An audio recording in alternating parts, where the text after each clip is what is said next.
Such was the version of Al-Quran with which the English public had to be content for nearly a century, and it is small wonder that they were not impressed.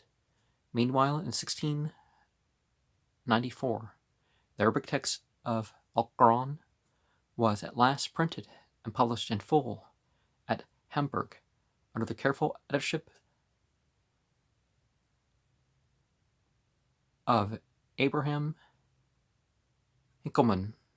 This edition was available to the worthy lawyer George Sale, who then set himself the task of replacing Alexander Ross's translation of Dwyer. He also had at his disposal a new Latin rendering made by Father Maracci, which appeared at Padua in 1698.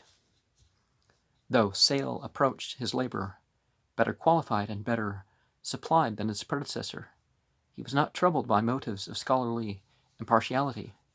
He states his position clearly enough in the first pages of his justly celebrated version, first published in 1734 and reprinted many times since.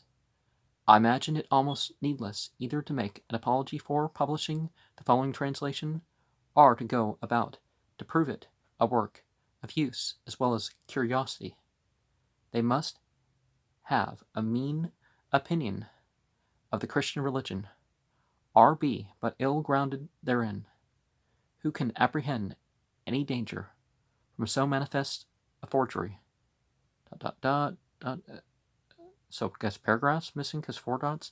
I shall not here inquire into the reasons why the law of Muhammad has met with so unexampled a reception in the West, for they are greatly deceived who imagined it to have been propagated by the sword alone,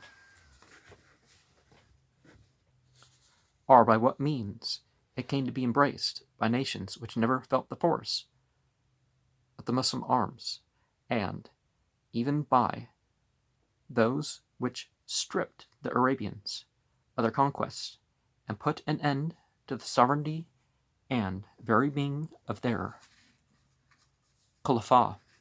Yet it seems as if there was something more than what is vulgarly imagined about a religion. The idea that it's just a forgery, well, you kind of have to back that up with some sort of evidence, but which has made surprising progress.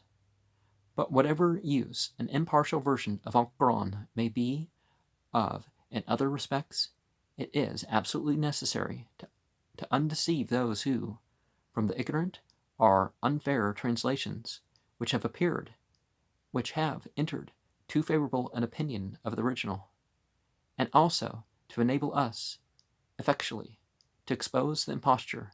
The writers of the Romanish communication, in particular, are so far off from having done any service in their refutations of Islam that, by endeavoring to defend their idolatry and other superstitions, they have rather contributed to the increase of that aversion which the Muslimin in general have to the Christian religion. And idolatry, sort of the faith, kind of against idolatry and superstition, but and have given them great advantages in the dispute. The Protestants alone are able to attack Al-Quran with success, and for them, I trust, Providence has reserved a glory of its overthrow. And so you definitely see the spirit that these people are operating under. But if the Catholic Church looks at the beauty and the ethics and stuff like this and say we can't quite match that, but it's the wrong ethics, basically. Why would a Protestant be able to do better? Comment below. Sale's translation was not supplanted for some 150 years. Its influence was thus enormous. This was Al-Quran for all English readers almost to the end of the 19th century of the Common Era. Many, even now living, have never looked into any other version No other rendering was in the hands of Edward Gibbon when he wrote, "In the spirit of enthusiasm or vanity, the prophet rests the truth of his mission on the merit of his book, audaciously challenges both men and angels to imitate the beauties of a single page, and presumes to assert that God alone could dictate this incomparable performance. This argument is most powerfully addressed to a devout Arabian whose mind is attuned to faith and rapture."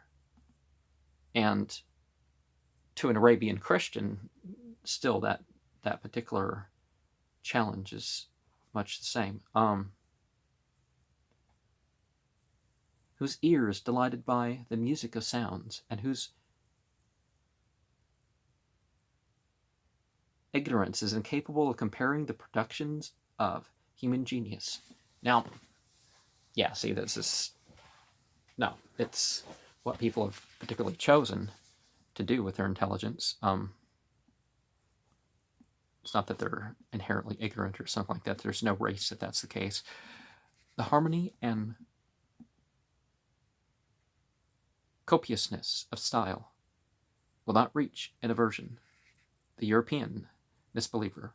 He will peruse with impatience the endless, incoherent rhapsody of fable and precept and declamation, which seldom excites a sentiment or an idea, which sometimes crawls in the dust and sometimes lost in the clouds.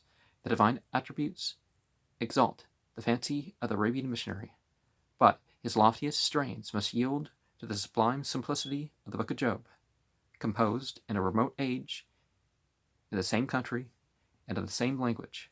If the composition of Al-Quran exceeds the faculties of a man, to what superior intelligence should we ascribe the Iliad of Homer, or the Philippics of Demosthenes?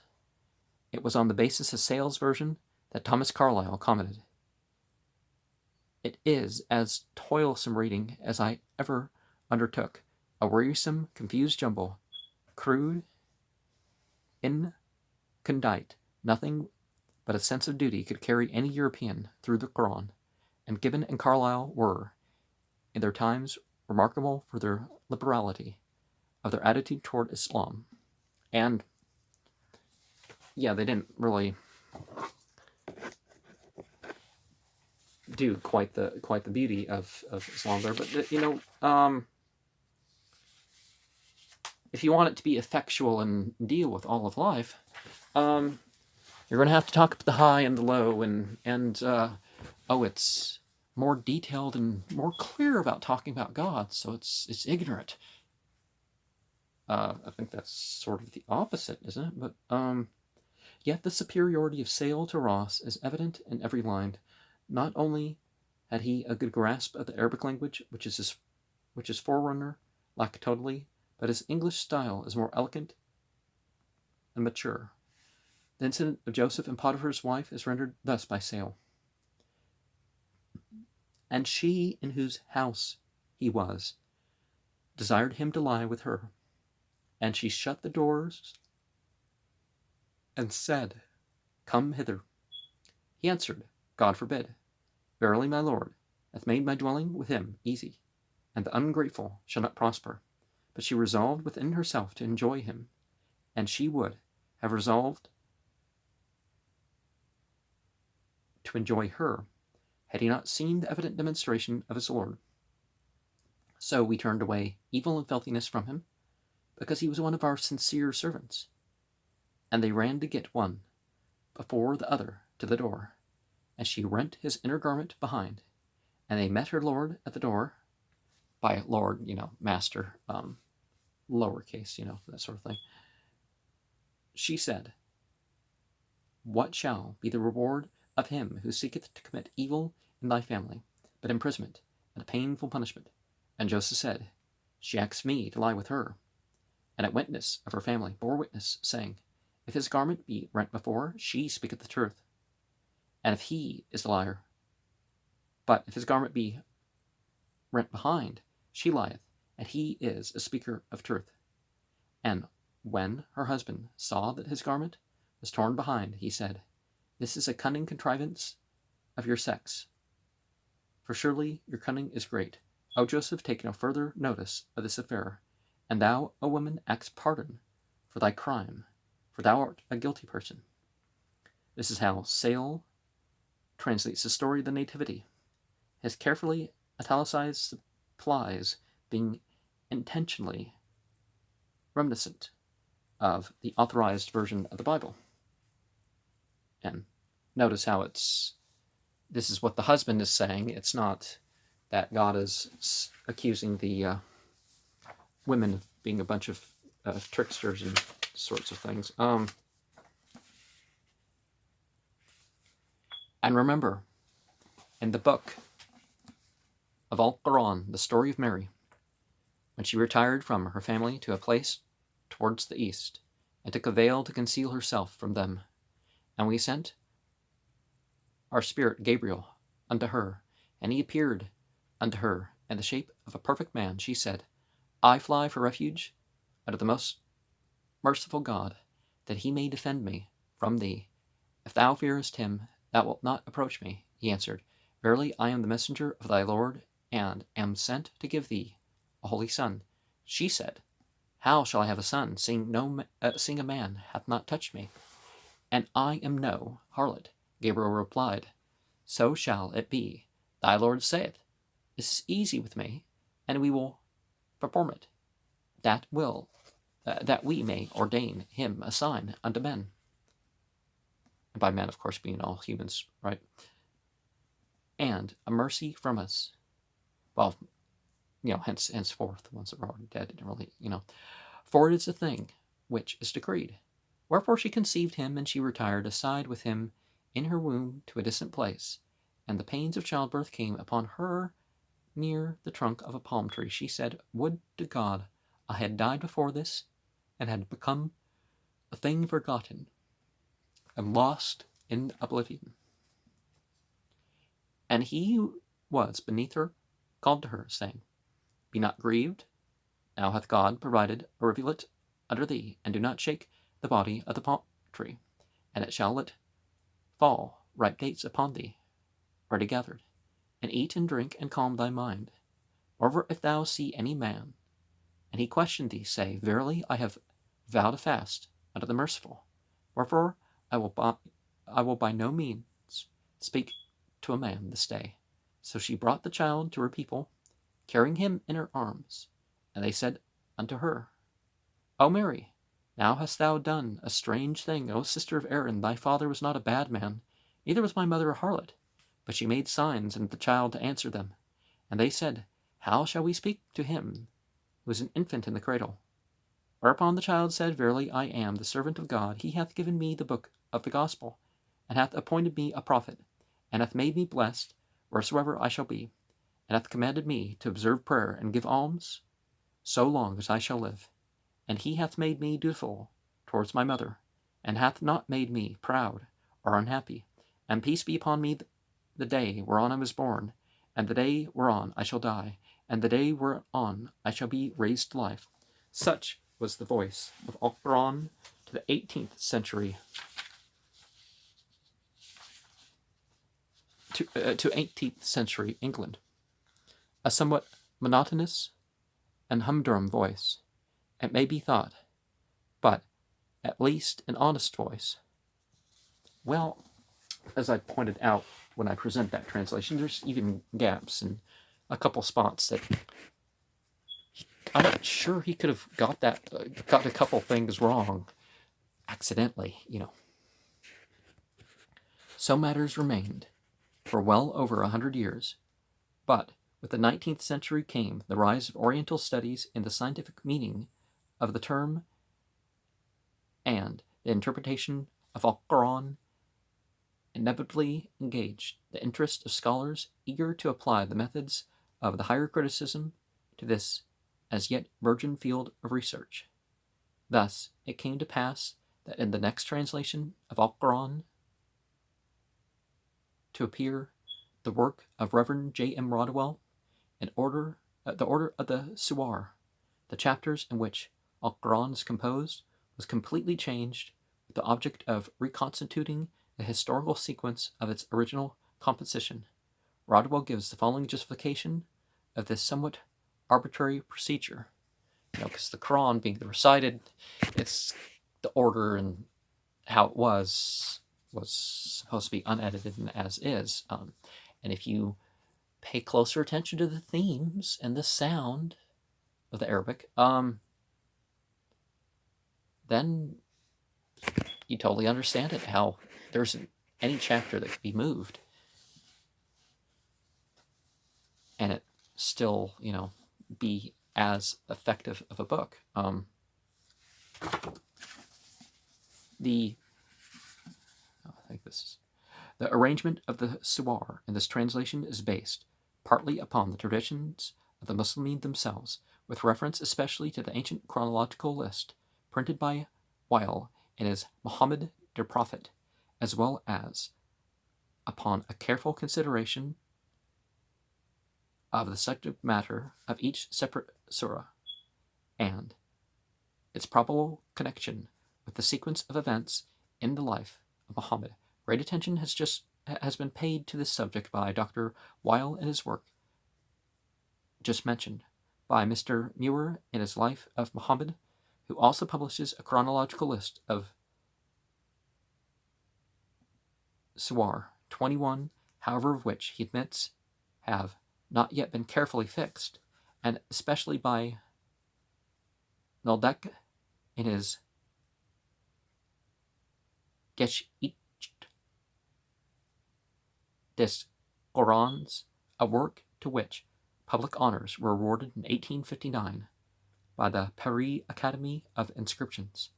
From the arrangement of this author, I see no reason to depart in regard to the later suwar. It is based upon a searching criticism and minute analysis of the component verses of each, and may be safely taken as a standard which ought to be departed from without weighty reasons. The result is that in order to find a particular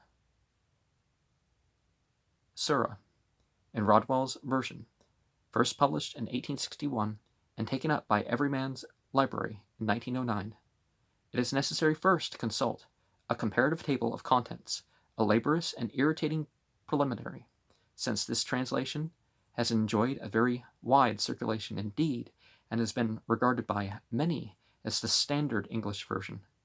It is interesting to consider the spirit that animated its author. It is a far cry indeed from the intolerant hostility of the 17th century, the urban superiority of the 18th. Certainly, Rodwell does not doubt that Al-Quran was the product of Muhammad's own imagination, but his estimate of Muhammad's character is not lacking in charity and even admiration. Now, shouldn't they be leaving it up to the people to make the conclusion or supporting the reasons why they would have to say that it's imaginary, other than, well, my culture is different? Gotta have a different reason than that. In close connection with the above remarks stands the question of Muhammad's sincerity and honesty of purpose in coming forward as a messenger from God, for if he was indeed the illiterate person the Muslimin represent him to have been, then it would be hard to escape their inference that Al-Quran is, as they assert it to be, a standing miracle. But if, on the other hand, it was a book carefully concocted from various sources and with much extraneous aid, and published as a divine oracle, then it would seem that the author is at once open to the charge of the grossest imposture and even of impious blasphemy. Well, I was raised in the Church of Jesus Christ, the Latter-day Saints, and they, over the time, edited everything. So what do you say about that? But there's actually evidence of that. And the contradictory accounts that could be established that way.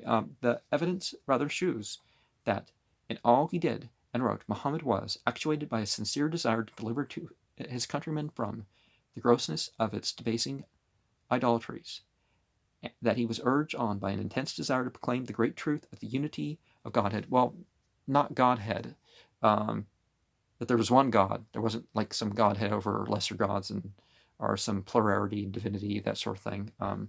We knew God through different qualities, but that's not the same thing, is it?